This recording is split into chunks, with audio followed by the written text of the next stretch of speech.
সব কিছুর একটা শুরু থাকে, তাই না? এটাও ঠিক তেমনই। একটু হঠাৎ একটু প্ল্যান করে আর একটু শুধু মনে হলো এখনই সময়। মানে আমি ভ্লগের কথা বলছি। আমার নাম পার্থ, বাড়ি পশ্চিমবঙ্গে, এখন থাকি ব্যাঙ্গালোরে। শহরটা বদলেছে, রাস্তাগুলো নতুন, কিন্তু চোখে এখনও সেই পুরনো কৌতূহল। কোথাও যাওয়ার, কিছু দেখার, কিছু বোঝার, নতুন নতুন খাবার খাওয়ার। আমি জানি ইউটিউবে হাজারো চ্যানেল, লাখো গল্প, তবুও কোথা থেকে যেন ভরসা পাই। যদি সত্যিই করে দেখি, যদি মন দিয়ে বলি, তাহলে কেউ না কেউ তো শুনবেই। কিছু ব্যাপার লেখা থাকে না প্ল্যান বুকে, ওগুলো ঘটতে থাকে ধীরে ধীরে নিজের মতো। এই চ্যানেলটাও তেমন একটা জায়গা, যেখানে ক্যামেরার পেছনে একটা মন আছে আর সামনে চলতে থাকা গল্প।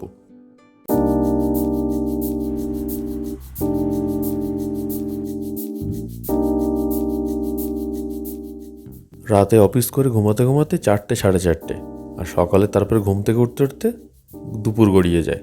মানে 12টা, 12:30, বলতে গেলে লাঞ্চের টাইমই হয়ে যায়। তো ঘুম থেকে উঠে ফ্রেশ হয়ে আজ গেলাম গিন্নির অফিসের দিকে।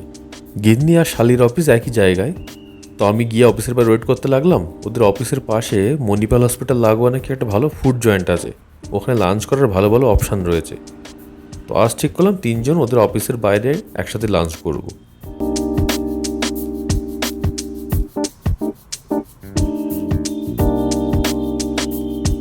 ওদের অফিসের গেটের বাইরেই ওয়েট করছিলাম আমি। বসার জায়গা রয়েছে, আর এখন ব্যাঙ্গালোরের ওয়েদার দুর্দান্ত।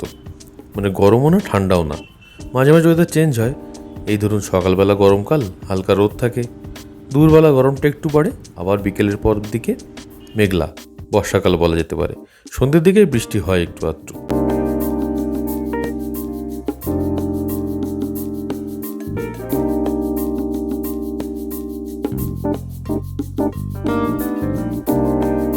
ওরা এলে একসাথেই রওনা দিলাম, হেঁটে 2 মিনিট এদের অফিস গেট থেকে। রাস্তাটা ক্রস করলে একটু হেঁটেই মণিপাল হাসপাতালে লাগোয়া। চলার পথে সামনে দিয়ে যাওয়ার সময় আমি 2-1বার জায়গাটা দেখেছি, কিন্তু সেভাবে আসা হয়নি। অনেক আগে একবার এসেছিলাম, তখন দোকানগুলো সবে তৈরি হচ্ছে। তো রিয়া, মানে আমার শালি, ও 2-1বার এখানে এসছে এবং এই দোকানটাতে নাকি বিরিয়ানি খেয়েছে। তো আজকে আমরা ওর কথা মতো এখানেই এলাম এই হায়দ্রাবাদি বিরিয়ানি খেতে।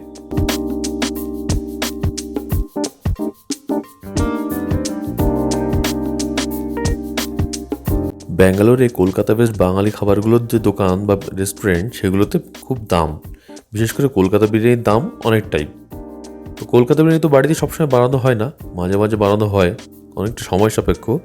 এখানকার লোকাল যে খাবার, তার মধ্যে যে ডনে বিরিয়ানি, নাবার নাট্টি বিরিয়ানি, আম্বুর বিরিয়ানি, তালাপাকাতে বিরিয়ানি, দিন্ডিগুল বিরিয়ানি, এগুলো এখন টেস্ট বাডের সাথে অ্যাডজাস্ট করে গেছে। শুধু লোকাল বিরিয়ানি বলে নয়, 6 বছর ব্যাঙ্গালোরে থাকতে থাকতে এখানকার অন্যান্য খাবারগুলো এখন আস্তে আস্তে ভালো লাগতে শুরু করেছে।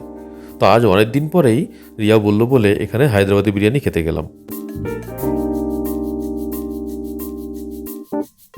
প্রত্যেক টেবিলে ছোট সাইজের 2টো বালতিতে রায়তা আর সালান, মানে মির্চিকা সালান রাখা ছিল। লঙ্কার সাথে বাদাম, তিল, নারকেল, তেঁতুল এসব দিয়ে একটা কারি বানানো হয়, মির্চিকা সালান। আমার খুব ভালো লাগে বিরিয়ানির সাথে, কিন্তু বিরিয়ানির সাথে ওই রায়তা ব্যাপারটা আমার একদম পছন্দ না, কেন যায় না, অনেকের আলাদা মত থাকতেই পারে।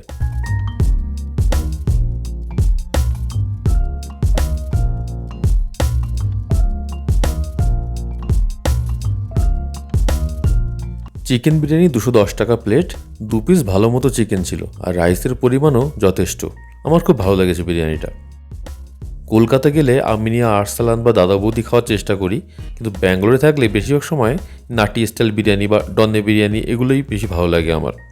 তার মধ্যে ব্যাঙ্গালোরে আমার নাটি স্টাইল বিরিয়ানির মধ্যে সবচেয়ে পছন্দ আকসাতা নাটি স্টাইল বিরিয়ানি, আর মেঘনা আন্ধ্রা স্টাইল বিরিয়ানিও ভালো লাগে।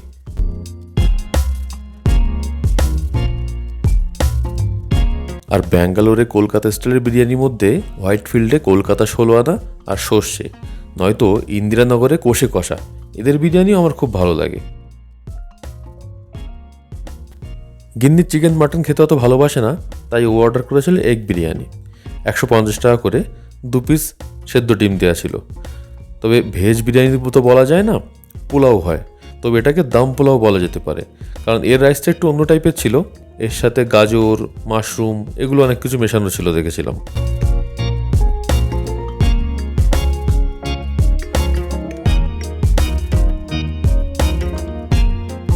এই জায়গাটাতে বেশ ভালো ভালো খাবারের দোকান রয়েছে আরও অনেক। আমি অনেক আগে একবার এসেছিলাম, তখন প্রথম দিকে ওই যে বললাম দোকানগুলো যখন খুলছিল, আমারও ইচ্ছা হয়েছিল ব্যাঙ্গালোরে খাবারের দোকান খুলবো, তাই কথা বলতে এসেছিলাম। তো 50,000 টাকা ভাড়া আর 1,00,000 টাকা ডিপোজিট বলেছিল।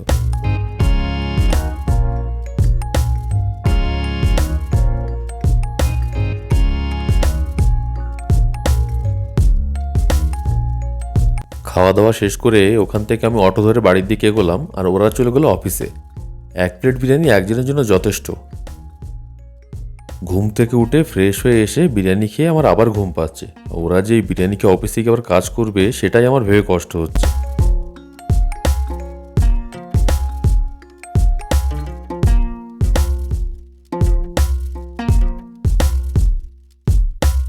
এই হলো হোয়াইটফিল্ড কার্ডুগুড়ি মেট্রো স্টেশন।